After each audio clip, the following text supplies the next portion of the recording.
I would say the most important thing would be just to prioritize their health. I think that, especially when we talk a lot about 40 plus, you put your health on the back burner. Maybe you have kids, you have work, and you wake up and it's 20 years later and you're like, well, not happy with the way you look or feel or your confidence. And I think that, like, the earlier that you can prioritize your health, not only it's going to do you good, but it's going to help the people around you, and it'll allow you to be around for kids, grandkids, and things like that. So I think just the fact that if you start prioritizing your health and maybe even go out and hire a coach, I think is a great place to start as well, just to get you going. I think that, that's first and foremost. So putting yourself first, I think, is important. Today on the Fallible Man podcast, guys, I've got Coach Brian Gryn. This is especially for men over 40. Today, we are looking at your fitness needs as you hit 40 and beyond, because while they don't have to change your entire life, you are going to have a different experience. And Coach Gryn is going to walk us through how to continue our fitness journey into our 40s and how to take care of our bodies so we're still lifting a few years later and don't destroy them in the process. It's going to be a great show, guys. Let's get into it. Here's the $1 million question. How do men like us reach our full potential, growing to the men we dream of becoming while taking care of our responsibilities, working, living, being good husbands, fathers, and still take care of ourselves? Well, that's the big question, and in this podcast, we'll help you with those answers and more. My name is Brent, and welcome to the Fallible Man Podcast. Welcome to the Fallible Man Podcast, your home for all things man, husband, and father. Big shout out to Fallible Nation, and hey, that's just our longtime listeners. You can be part of that too, and we'd love to have you join that group. A warm welcome to our first-time listeners. There is a lot competing for your attention, so from the bottom of my heart, thanks for checking us out. Appreciate you giving us a chance. Be sure and connect with me at the Fallible Man on most social medias. I'm particularly active on Instagram. Let me know what you thought of the show. My name is Brent, and today my special guest is health coach and trainer Brian Gryn. Brian, welcome to the Fallible Man Podcast. Yeah, thanks for having me on, Brent. Brian, we like to start things off nice and easy. So how's your trivia? Oh, depends on the topic. Full disclosure, I go out of my way to try and find things that are hard. So, Oh, okay. But every now and then I get someone who just, like, it clicks for him. In which decade does the Netflix series Stranger Things take place? Is it the 70s, the 80s, 90s, or the early 2000s?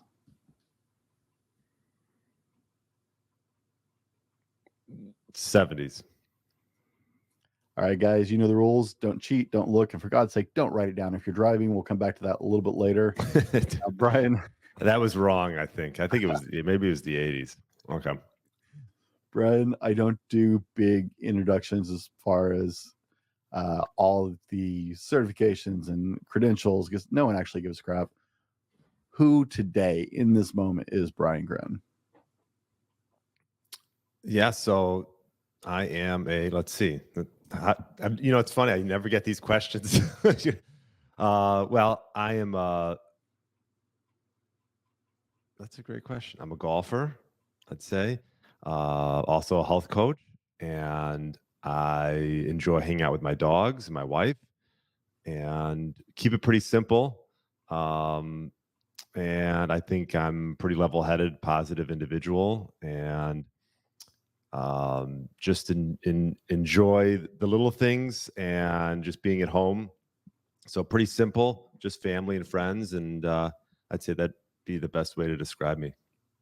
You know what? I should have told you, there's no wrong answer to this part of the show. Right. I know that one, though. All right. Yeah. What's your favorite childhood memory? Favorite childhood memory? Ooh. Well, the first thing that came to my mind, because I am a big golfer, is I think I was like 16.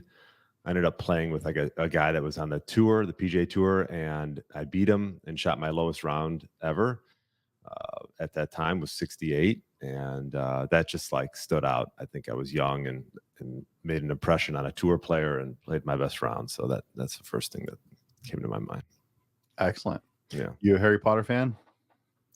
Not a big Harry Potter fan. Sorry. Is this another trivia? Because I'll probably get it wrong, I'll guess. No, I was going to ask you what house the Sorting Hat puts you in. but you may not even know what the houses are. Yeah. So Yeah. that's Sorry. fine. Well, we can skip over that one. Okay. You're a health coach in general and a fitness guy. Whiskey and deadlifts, pro or con?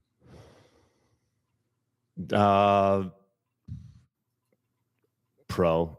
I'm not a whiskey guy, but deadlifts I'm all for. So Have you heard of this concept before? no, is this like a new? Yeah, I don't No, know. no. So the guy who owns Kabuki Strength out of Okay. Portland introduced this to the world, really. And what it is he'll take a couple shots in the opening rounds of his deadlifts when he's training deadlift. Okay. Not enough to like get hammered, but just Right. a couple shots, because the first thing you start to lose is that throttle control and your inhibition. Mm. And so it actually naturally deadens your save yourself reflex and let you actually tap deeper into your strength. Mm.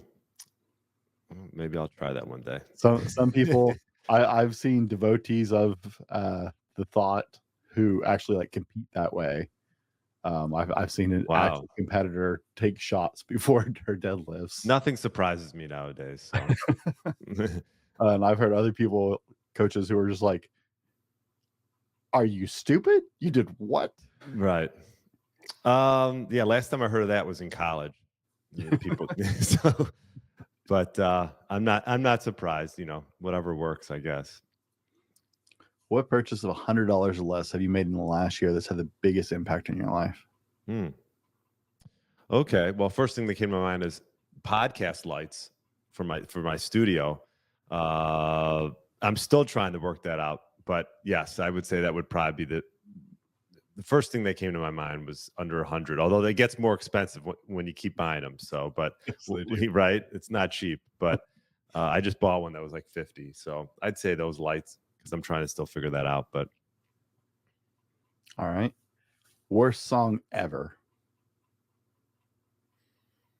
oh my gosh.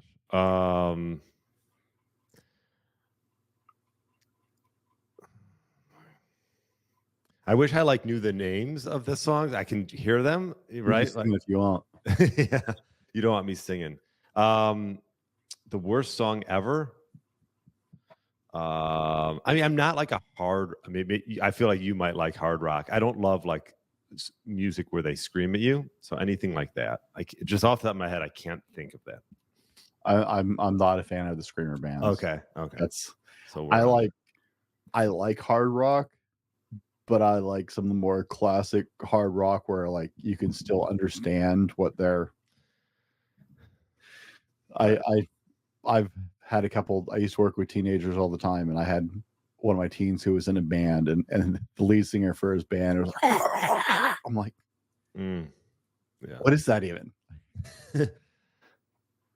Yeah. So anything like that. What hidden talent do you have? Oh, I mean, I can touch my tongue to my nose. Is that a hidden talent? I think so. I can't do it. Like the Okay. majority of people can't do that. So Okay. that's impressive. Okay. Thank you. I told you, nonsensical. Yeah, I like this. Zombie apocalypse. What's your weapon of choice? Weapon of choice. Mm-hmm. Is it like a real weapon or just like a make believe weapon? Real weapon. Okay. I mean, it'd have to be some type of automatic machine gun, I guess. Fair enough. Yeah. What's something everyone should know about you before we dig into today's show? Gosh, what should they know about me? I would just say that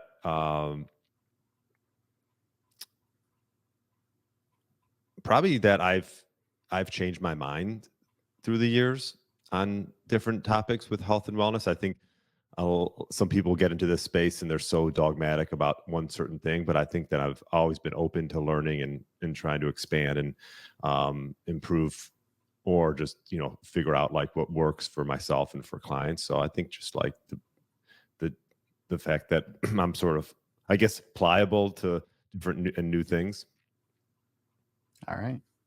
I like it. Yeah. Guys, we've been getting to know Brian just a little bit, who he is, what makes him tick, a little bit about him. In this part of the show, we dive into health. Now, Brian specializes in working with men over 40. He is a health coach, he is a trainer, but he specializes in working with guys in this second segment of our lives. I can appreciate that deeply. Like I said, I'm 44, and I know there are some definite changes in the way my body functions at 44 as opposed to, 34 or even 20. And so we're going to dive into that. Now, Brian, we got to start right off the bat with something that every guy worries about. We've all heard that our testosterone starts to decline at 30. Every guy who knows anything about that is terrified of that concept. So talk us through a little bit of the differences as we shift from 20 to 30 to 40 in the way our health works. Yeah, I mean, you talk about testosterone. Obviously, that's one marker, and I think first and foremost, it's important for people to get their levels checked. Understand that, like, you don't know what you don't know. I think that you go to your primary health physician, and they want to just take certain blood measurements, and they're not even, some of them aren't even open to doing ones that aren't being covered by insurance per se. So I think it's important first and foremost to just measure and know where you're at, and that'll help sort of guide you down what steps you need to take after that. And like you mentioned, testosterone is obviously something that does, along with muscle mass, if you're not lifting, go down every decade. And so I think once we understand where we're at, I don't think there's like a quick fix. And I think a lot of people out there want to think that they can just, their testosterone can just, shoot through the roofs if they start doing a certain thing. But I will say, I think the easiest and best way to slowly get your testosterone back to optimal levels is building muscle mass and strength, because we do know that sarcopenia is a real thing, and that's loss of muscle mass and strength. Goes down about 3 to 8% per decade after the age of 30, and even a greater decline after the age of 60. I should mute my mic. There we go. Now, you mentioned before we went to our first break that you changed your mind, that you're pliable about learning and staying up in the industry.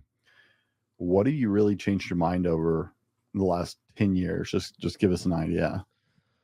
Yeah, well, I mean, gosh, probably around like 2016, 2017, I really got into fasting.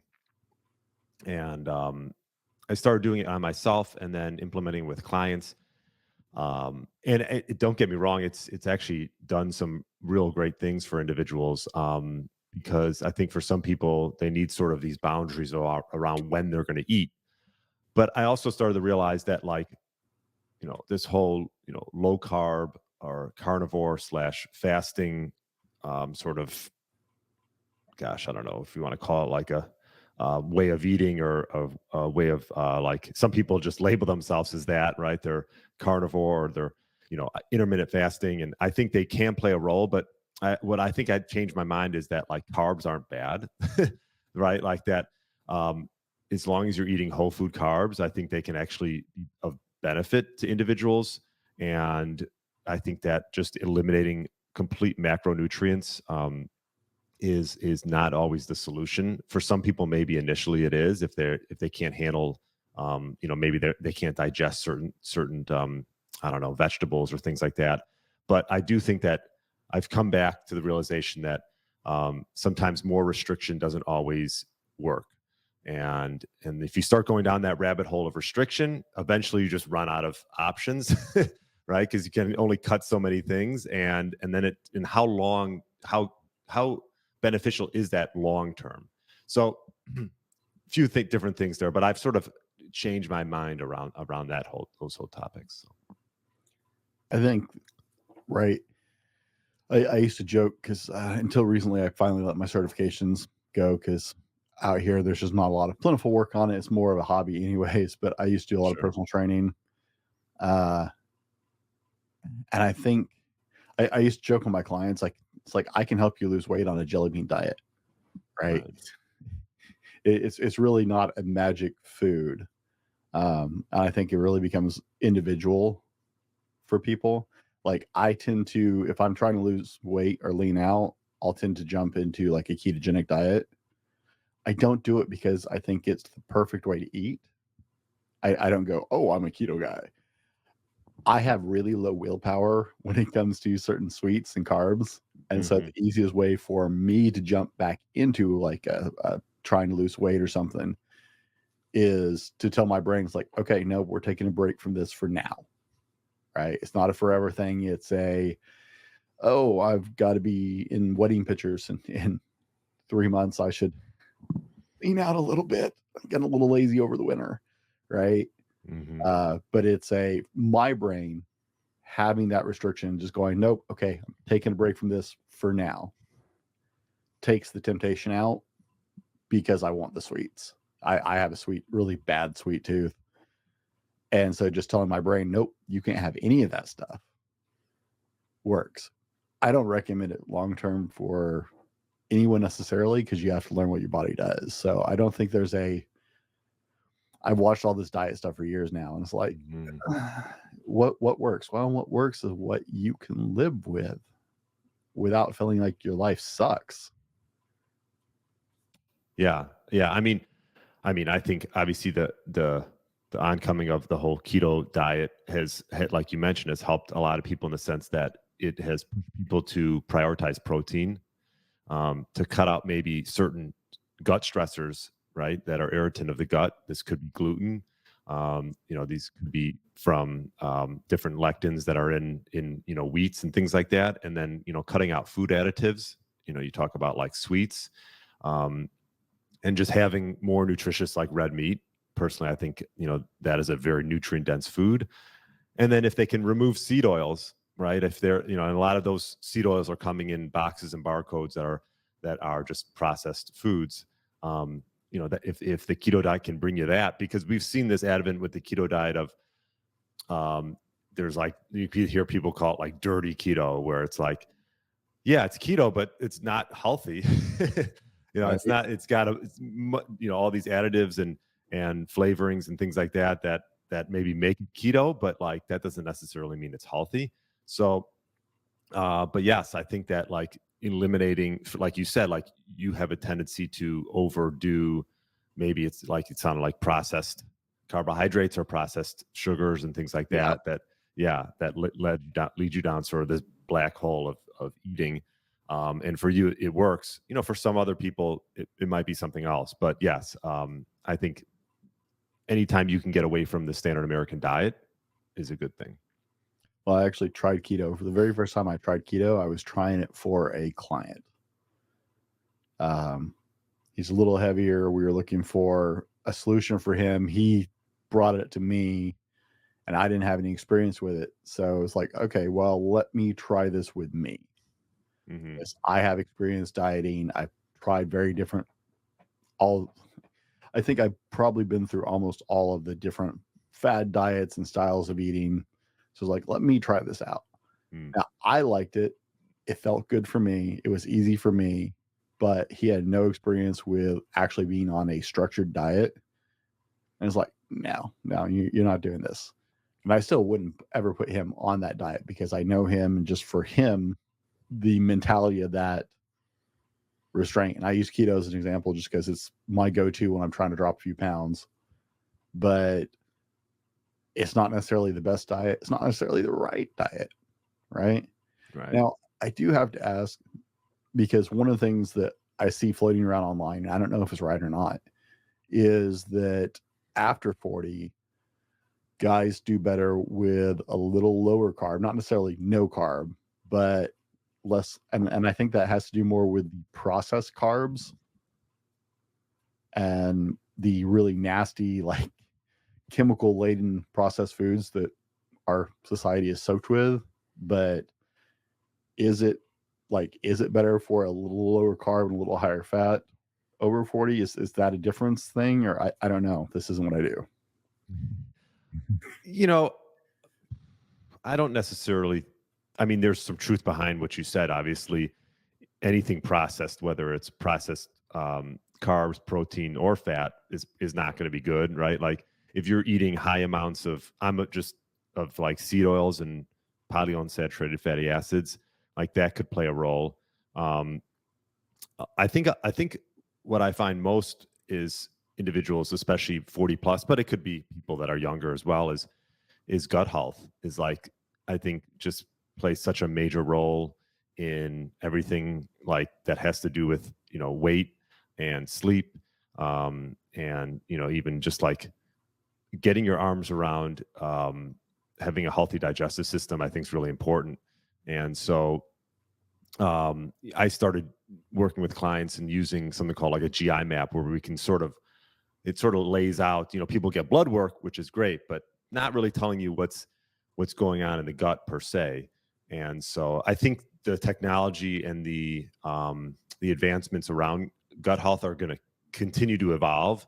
And there's a lot that goes with it, but having an idea of what's going on inside your gut and what foods you might be sensitive to and what foods might work for you can make an impact as well. So do I think that like as you get over 40, like low carb necessarily it might be, especially if like we said, like I think if you're coming from the standard American diet and you go on any type of like even just a vegetarian vegan road, even though that's not like I'm not a fan of that per se. So I know it works for some people and that's fine, but because I do think you're lacking certain nutrients from going that route. But even that people can get results from that, right? So I do think calories matter to some degree as well. So I think having an idea of like how much you're eating and just recording that for like a week, maybe just go on like a chronometer. Like I use chronometer and I don't even do it every day. I just try to get a feel for where I'm at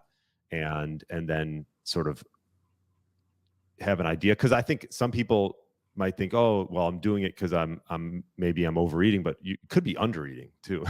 I mean, I don't work with a ton of women, but I do know plenty of women who don't eat enough. And so that's an issue. But I think first and foremost, you got to sort of track where you're at and then make sort of solutions from that. Is Chronometer a tracking app? Yeah. Yeah.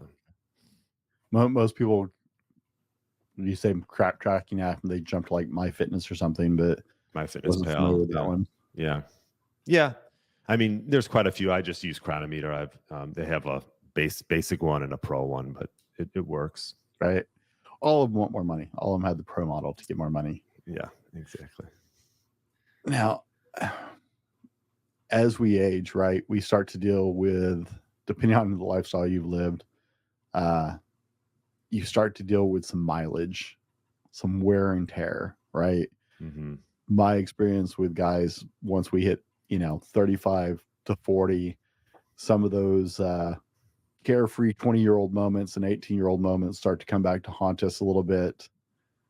Some injuries that we've racked up along the way. And then that joint health, right? And I think part of that has to do with diet, the joint health overall. I love what you're saying about gut health. I had a conversation with my doctor a couple of years ago, and he's like, we're finding out that gut health has more and more to do with just your overall health and blah, blah, blah. And I looked at him and I gave him this, really? Thanks for catching up kind of look. Right. I asked him, I said, how is it that y'all's medical journals seem to be about 20 years behind bodybuilding magazines? Right. Because they've been talking about gut health and bodybuilding forever. So I'm a big fan. I don't understand gut health as well as I'd like to. All right. I hear eat yogurt and stuff like that, but there's got to be more involved. Yeah, I mean, gut health, there is a lot going on. I mean, it's like, they say it's like the second brain. It's like I would say that you have what's called the intestinal mucosal barrier, which is like, it serves like two main functions. I'll just give you like a quick, there's a physical barrier to our gut immune system. It's like a second skin. So it protects the bloodstream from like bad bacteria, toxins, parasites that are naturally coming in from the things that we eat.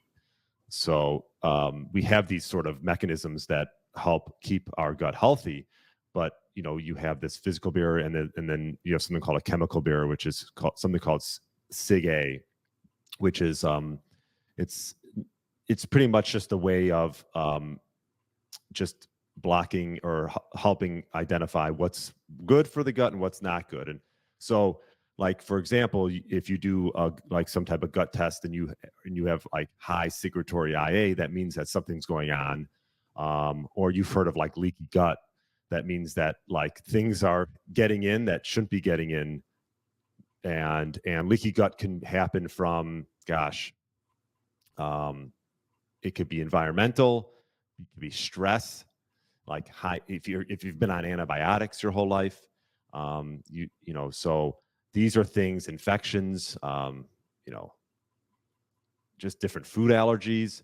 And once you have your healthy gut, which you have all these like junctions, these barriers of entry into the bloodstream. But once that gets broken down, which could happen over time, that's why I was saying as you get older, now that's not to say someone in their 20s and 30s can't have leaky gut, but once you get leaky gut, or it's leaky and inflamed, and there's some atrophy, and then these certain things that aren't supposed to get into your bloodstream do, that's when it can cause issues. And there's certain there's certain sort of like responses like that IgA that can be signals to to allow us to understand that something's going on, right? Like there's some there's something that's getting through that shouldn't be.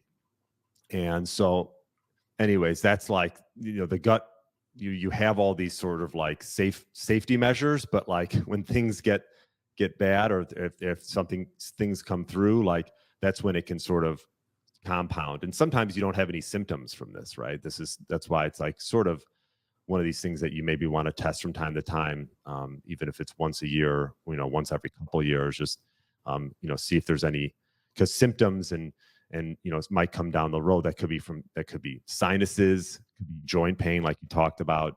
I mean, constipation, diarrhea, even stuff on your skin. So the leaky gut affects the whole body. And so some people just get these symptoms in different ways. And so people are like, oh, I have eczema. Okay, well, this could be a gut issue, so. Now, I mentioned the achy joints, and I'm a high mileage. I've done a lot of damage over the years.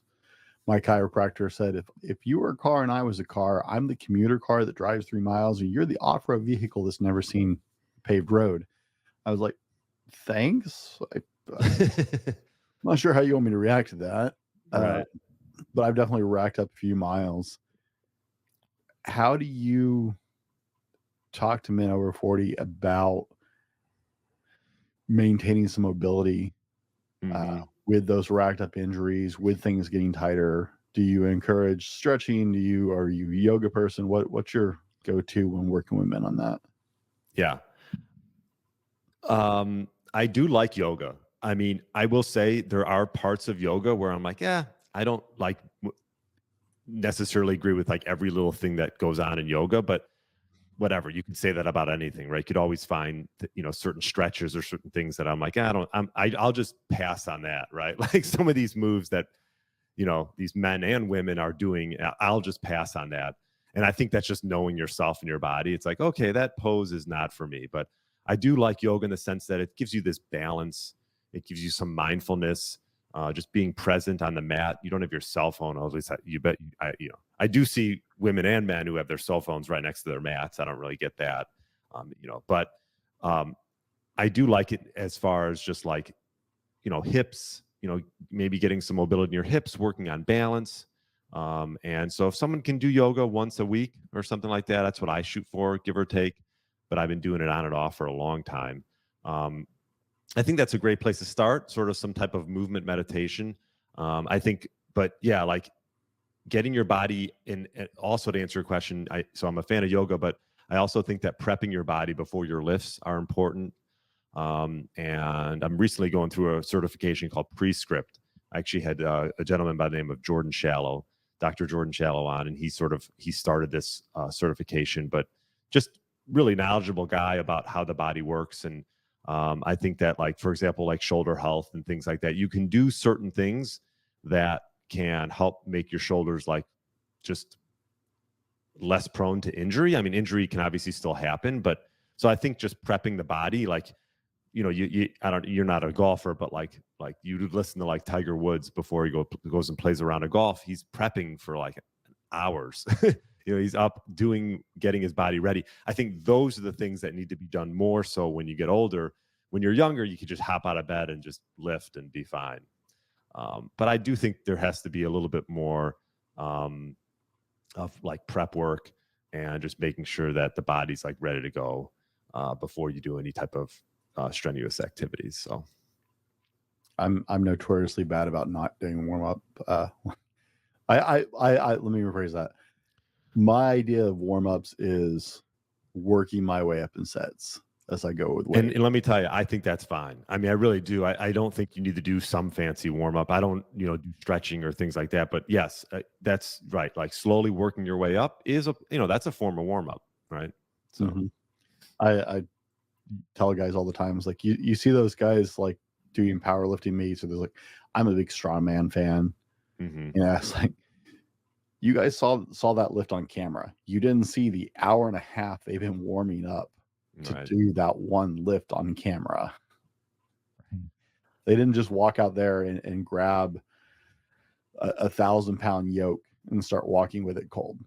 That's how you die. Yeah. I mean, like you said, I think working up to a set is a warm up in itself. I don't think you need to do anything crazy, but even just little things before squatting, like say you're doing like single leg, deadlifts, or like hip airplanes, or even walking lunges is a great form of just getting the body prepped before you do a squat. Things like that I think can over time go in your favor and work well, just to get the body ready. What do you think? I think one of the things people neglect a lot of time, and it's my opinion, what is your prescription for men, especially over 40, on post-workout care, right? Recovery. Sleep. I think sleep is number one. I think now I feel like I'm 43, you're 44. I mean, I try to really hone in on that as my basis for recovery, and obviously giving myself a number of days. I think, obviously I don't know how long you've been lifting for, Brent, but like I've been lifting for so long that it's not like I'm like crazy sore, and I'm not really, I'll have bouts of little soreness, but I think it's just about listening to your body and knowing, when you're ready to get back in and do something else in the gym. But I think post workout, I think just focusing on quality sleep is probably like 80% of it. We're huge fans of sleep here. Actually, both my sponsors are sleep related because I put so much, like I was the typical guy for years. It was like, I'll sleep when I'm dead, right? Quality sleep is so incredibly important, and it plays back into like gut health as well, right? Getting your body enough rest. I think people under recover. I don't think you have to do that. Like, I always get a kick out of the people I see at the gym who are like 20 or 30 minutes of foam rolling. They lift a couple sets, and then they're like another 30 minutes of like, working that psoas muscle and all this stuff with like a tennis ball. And I'm like, oh, what'd you actually lift? Right. You got an hour and a half of pre-workout and workout recovery, and you got like 15 minutes of lifting, man. Yeah. I mean, I think it can be overdone. I mean, like we said, I think focus on quality sleep, and then, obviously probably making sure that you're getting quality protein. I think those are like, just to help, obviously you get those amino acids, that the complete amino acid profile, and making sure that, we can build ourselves back up, right? Because that's the whole idea. So those two things I think are most important. What is the biggest thing you notice between dealing with like a 30-year-old client and a 40-plus-year-old client? Well, I used to work with like 20, 30-year-olds. Probably I used to train them back probably like 7, 8, 9, 10 years ago. The biggest difference between, I mean, I think probably what we've been talking a little bit about is just with the older clients, you just have to ease them into it a little bit more, get the body moving, and so I think it just takes a little bit more time than the younger clients, and younger clients can recover quicker than older clients. But I've had plenty of older clients that can lift more than the younger clients. So I don't think like strength is something that can be built at any time for anyone. I mean, it gets a little more blunted as we get older, but you can still build strength and build muscle as we get older. So, but I think the biggest is probably just the fact that as you get older, you need to focus even more on recovery than you do when you're younger. Okay. With your 40-plus-year-old clients, do you have a preferred regimen as far as what you've seen, right? You've worked with enough men, what works and what does not work. Obviously you've got to take in consideration, like you got guys like yourself who have lifted for a long time. So your training regimen doesn't look like someone who's never lifted before necessarily. Mm-hmm. But have you found certain things work better past 40 with clients on average? Yeah, I mean, I have some clients that came to me and they're fairly untrained, and for untrained clients, I think it's important to, maybe just start doing a little bit of everything.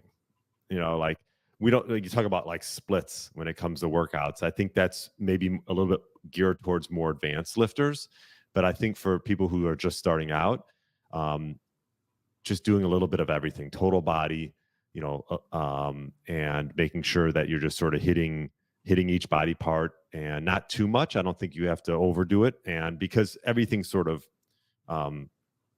it's just, if I had a client that was untrained and came to me and we did an hour legs, you're creating too much of a stimulus right there that their recovery is going to be difficult. You're almost going to go backwards before you go forwards on that standpoint. So I think the important thing starting out for an untrained individual is to take small steps and to realize that you don't have to be crazy sore to get results. So I think those, as you deal with people that are more advanced and have been training for a while, then you can sort of get into different splits and focus a little bit more on like exactly like how many sets and reps we should really get into. Guys, we've been discussing slight differences. And that's the thing is, we're not saying you turn from 39 to 40 and your whole approach to your fitness has to change. We're saying there are definitely some things you're going to take notice of and some tweaks you need to start making. We're not talking about a 20-year-old versus a 60-year-old. We're talking about just realizing your body does change with time, and there are certain things you're going to have to pay attention to. But for the average guy, especially in America, we have a lot of professions that leave us in really unhealthy ways, I think. A lot of sitting, a lot of screen time these days, sitting in chairs for long periods of time. So for our listeners who are listening to this thinking, oh, maybe I should start paying attention to my health. Can you start walking us down with some tips just to say, hey, if you're ready to start trying to get your health back on point, right? You want to play with those, keep playing with your kids. You want to have that energy to live your life. Actually, where is the starting point for us? Kind of start walking us through how we go. Yeah. I mean, I'll take you through like what I take a typical client through. And, the first thing that we address is, we create some type of clarity and set a baseline of where we're at. And you can go as crazy, or you can get minimal on this, or you could go just, crazy as far as how intricate you want to learn about your body and, sort of where you're at this time. So sort of like however you want to go about doing that full baseline assessment. It could be something from a DEXA scan, to blood work, to, like GI map. Now, again, I think it's important to maybe have a coach or someone to help you out with this to analyze your results. But I think being aware of like where you're at and then understanding like where you want to go is important, and then why you want to go there. I think, but once we get past that and we understand sort of where we're at. I think it's important to identify like 1 to 3 sort of low hanging fruits, or like those major culprits that will make the biggest impact early on in your health. And so, this could be a lot of different things for different people. Um, Maybe like Brent mentioned, you're someone who does sit at their desk and you find that you're just not getting enough movement throughout the day. This could come down to just, adding in a daily walk, um, preferably whenever. I don't think there's a perfect time. It could be, during lunch, it could be in the morning, first thing. I always say, like, if there's something that's you want to put as a priority, try to do it first thing, because as our day goes on, we tend to find excuses. So once we create clarity, then we want to identify like 1 to 3 sort of major culprits that are, sort of, we feel that are not serving our health. And another example would be, let's say that you tend to eat late at night. Okay, well, what can we do to counteract that? Maybe we can replace that with something else. If you're snacking, just let's say you're snacking on chips at night. Um, Maybe we can set a time that we stop eating. Let's just say 7 o'clock is the time. So anything after 7, maybe you can drink something, but you can't. But we're not going to eat something, because typically after 7, we're eating things that aren't necessarily good for our health. So that would be maybe another example of sort of that low hanging fruit that we can, make the biggest impact with. And then from there, gosh, we get into like activity upgrade and understanding. And Brent, I'm just sort of walking you through my process. You can stop me whenever, whatever, we can elaborate or go through more. But understanding like your activity level and what it is right now. And then I think what's important is, we talked about daily walks, but I do think that, like, especially as we get older, like resistance training is that much more important. So doing some type of lifting, and this could be body weight lifting. This could be with bands.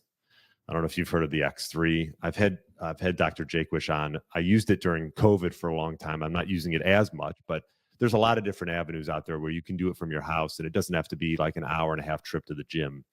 And so, it could be a little bit of a micro workout, right? Literally, you could just do a walking lunge or just a wall squat, right? While you're just sitting there in your office or wherever you're at. So just putting in these small, like, just like activities that hopefully the goal will be to get them to become habits. All right. That takes some time. And then we get into anything, sleep related, obviously. And I just think, I don't know, we can get into this or not, but building routines around your morning and your evening, I think, are really important. Sort of the bookends of your day. Brett, like you talked about, you like to get things done early. I think that's great. And I think for anyone that's looking to upgrade their health, gosh, less distractions, less people up early on.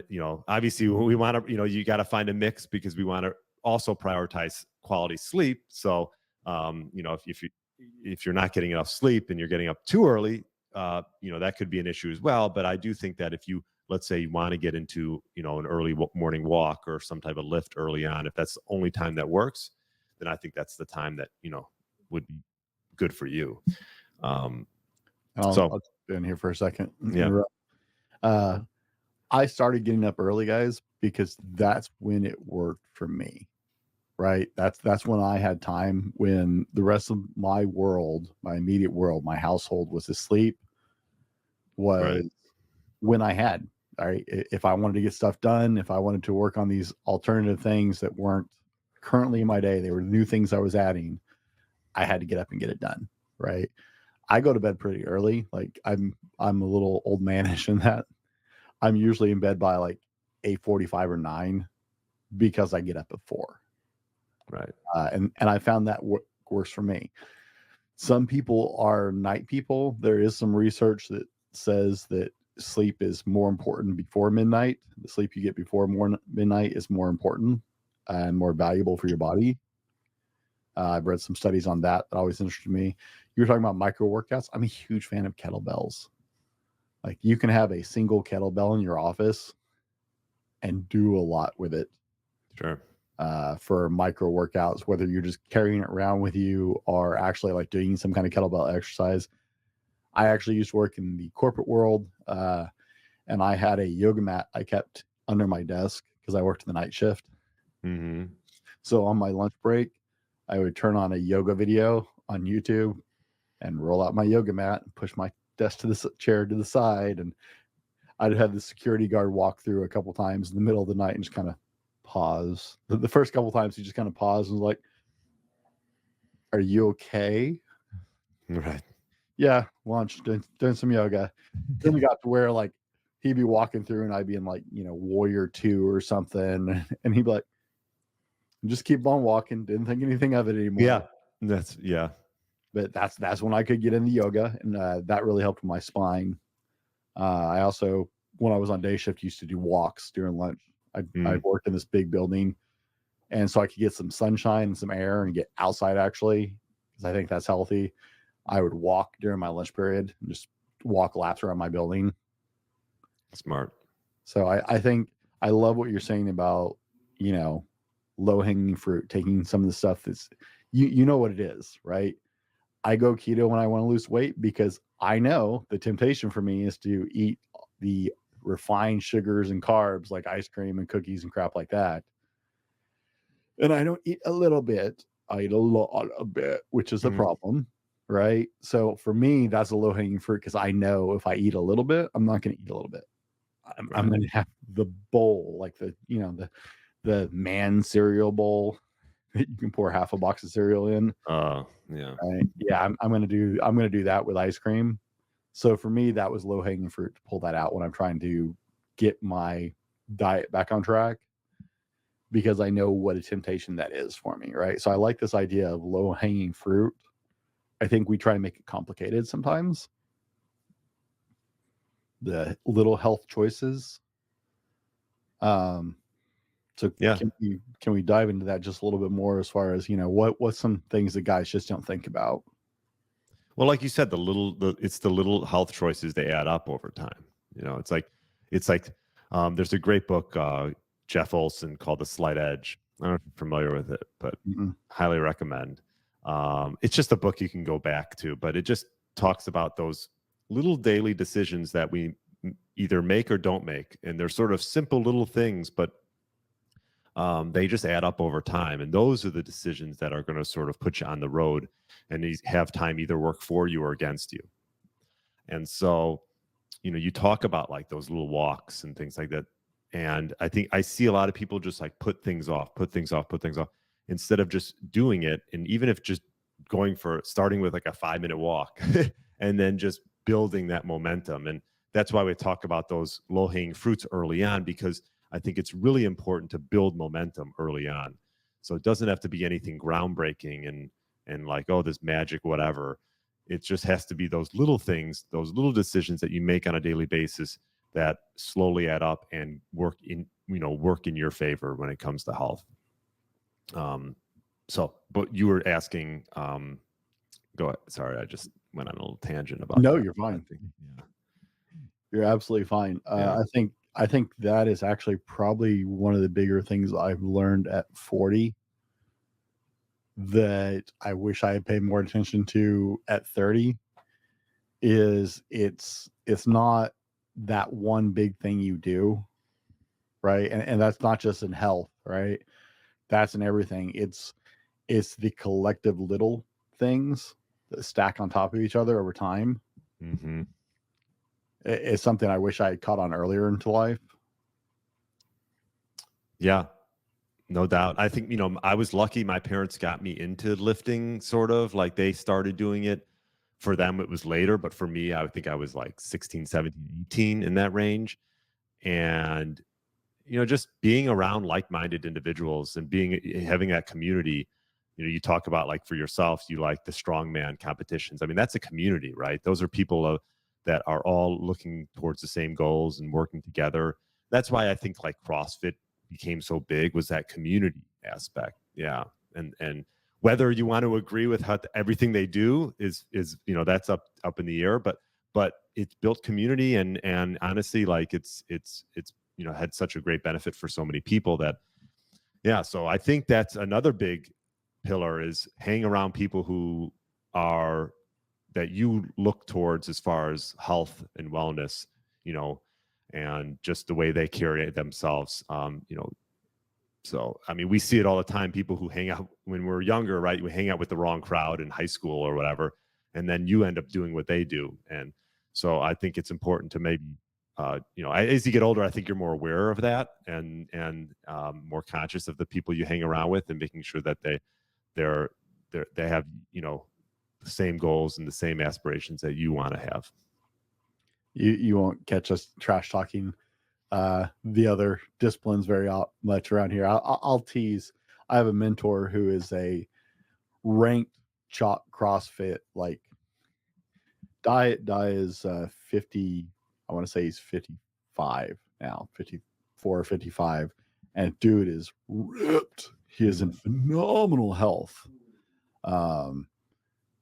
He's a ranked CrossFitter, and I love him to death. I give him a little bit of a hard time because I got him to come down and do a strongman competition that I was hosting. Oh, cool. And yeah, that's probably a totally different discipline for him, though. Oh, yeah. I'm sure I don't know how he did, but those are two different ways. He did really well. Like the Okay. overall fitness level from his discipline with CrossFit, the overall fitness level and health carried him, because we were doing it was a novice level competition I was doing at an event I was running.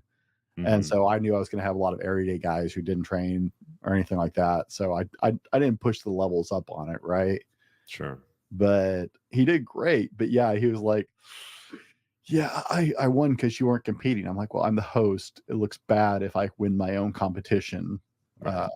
Right. He's like, yeah, I won because you weren't competing. I was like, oh. But I was like, it's a totally different discipline, and it is very, very different. So I don't pick on it too much. CrossFit, I think you're right. The community aspect of that helped so many people get healthy. Right. And so I have a deep respect for CrossFit for that purpose. Is the way they organized it reached a lot of people that the gym hadn't reached before. So I tease other disciplines, like I tease bodybuilders, but I have the utmost respect for the guys who get into that, because the discipline it takes to do that is unreal. But I think one of the things is you have to adjust your expectations, though, at 40, right? Can you still compete in bodybuilding or strongman or CrossFit? Or yes. I know a lot of guys who are proof of that. Like I said, my friend is a ranked CrossFitter at 55. He did the CrossFit Open in Vancouver, Canada. He took third. The two guys who beat him were 20. That's impressive. Right? Yeah. 55-year-old, 20-year-olds. And these are the podiums, Right. So you absolutely can. Now, he has years and years and years of fitness, so you probably aren't going to podium if you start your fitness journey after 40. You do have to have realistic expectations. I know I will never necessarily compete in the top 1% of powerlifters, or not are even strongmen, right? Because I've racked up a lot of injuries, and I don't recover like I used to. I remember Magnus. Oh, right. He was like a legend. King, yeah. Is he still around? He does a lot of judging at the big events. Magnus is at World's Strongest Man and Arnold, which are the two really big, they're the crown glory events of strongman. Magnus is always a judge. He's one of the head judges usually. Yeah, that man is a legend still, and gets all kinds of respect in that sport. Yeah, rightfully so. Brian, what do you have coming up? What's next on the big project list for you? It's a good question. I came out with a book about 4 months ago, so I've just been getting it out there. It's called the Stepladder System. It pretty much walks through like what I take clients through in a 6-month period, and it's almost like a workbook. I don't want to say it's a book, but and it's mainly in PDF, but you can get it in a soft cover. And yeah, that's been the big thing for me lately, between that and the podcast, and then just general coaching. with clients. I think those are the main things right now. How is that experience writing a book? Well, I've done 2 books. I did a kid's book, which was easy. I shouldn't even say that was easy. I did a kid's book just for fun, like 2017. It's called The Magic Zoo, and it's fun. It's a cool journey. I mean, it's a great way to just get your thoughts out there. This stepladder system, I did it. It's obviously my thoughts, but I got some help. I think that's important if you're just starting out with a book. So I had someone to help me write it, but it's fun. It took time. I think it took at least about 6 to 8 months to do. Okay. Yeah. Tell us about your podcast. Yeah, there you go. Get Lean, Eat Clean podcast. That's cool. I have over 350 episodes. Wow. Congratulations on that. I started around COVID and started out with 1 episode a week. Now I do 2. I do a micro, talk about micro workouts. We do sort of a micro show. I think you do that a little bit with your podcast. And that'll be maybe averages 8 to 10 minutes, just maybe on a topic I touched on, or we touched on with a guest, or something that I just thought was top of mind that would be important to discuss. So micro, and then we do interviews. All different individuals or experts from the health field, talking about anything from what we've talked about today to getting into health and wellness for all different types of individuals. So it's been good. Yeah, I enjoy it. I'll do it until I stop enjoying. I think you do a podcast because it's something that you enjoy, and it's a good way to just meet new people, and also learn, and help your audience learn as well. So definitely, it's the podcast space has become more popular since when I started, 4 or 5 years ago. But I still do enjoy doing it. So I had one of my clients ask me, because I do some consulting for podcasting as well. They're like, how do you know when you're done? It's like, well, if I stop enjoying doing this, right, then the podcast is over. If I don't want to do it anymore, if I don't love doing it, like I love doing this, if I stop loving doing this, then it's done. Right. Exactly. Yeah. Because I don't, I mean, do you start a podcast to make money? No. I mean, you start it to get a message across. There could be a bunch of reasons, but yeah, if you're not enjoying it, it's not worth the time. Oh yeah. And for all you out there, I hate to disillusion you, but like, you have a better chance of starting a legit business than you do of succeeding in podcasting. The majority of podcasts will never, ever, ever make a dime. So I hate to put that out there into the universe. That's just unfortunately the reality. Sure. So yeah, it's definitely a labor of love to do it. Brian, where is the best place for people to connect with you? I'm on the social media sites, not crazy, but I would say the best place is my website, just briangryn.com.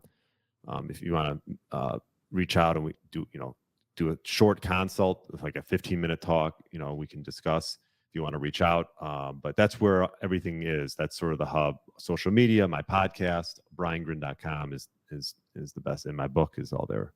So, and of course, guys, we'll have all of Brian's connection points down in the show notes or the description, whatever platform you're listening to this on or watching it on.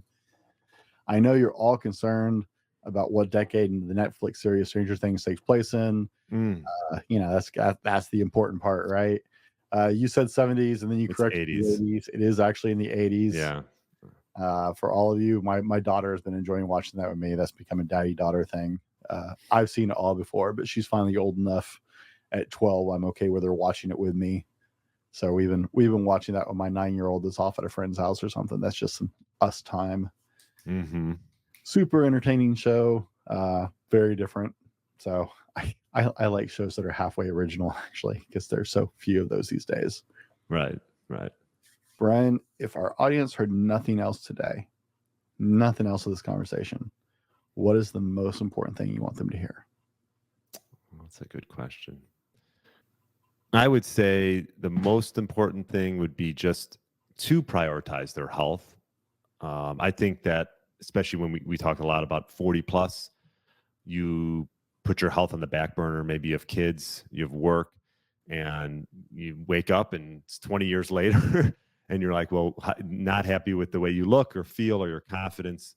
And I think that like the earlier that you can prioritize your health, not only it's going to do you good, but it's going to help the people around you, and it'll allow you to be around for kids, grandkids, and things like that. So I think just the fact that if you start prioritizing your health and maybe even go out and hire a coach, I think is a great place to start as well, just to get you going. I think that, that's first and foremost. So putting yourself first, I think, is important. Guys, for myself, Brian, thanks for hanging out with us today. Be sure and check out these other episodes and be better tomorrow because of what you do today. We'll see you on the next one.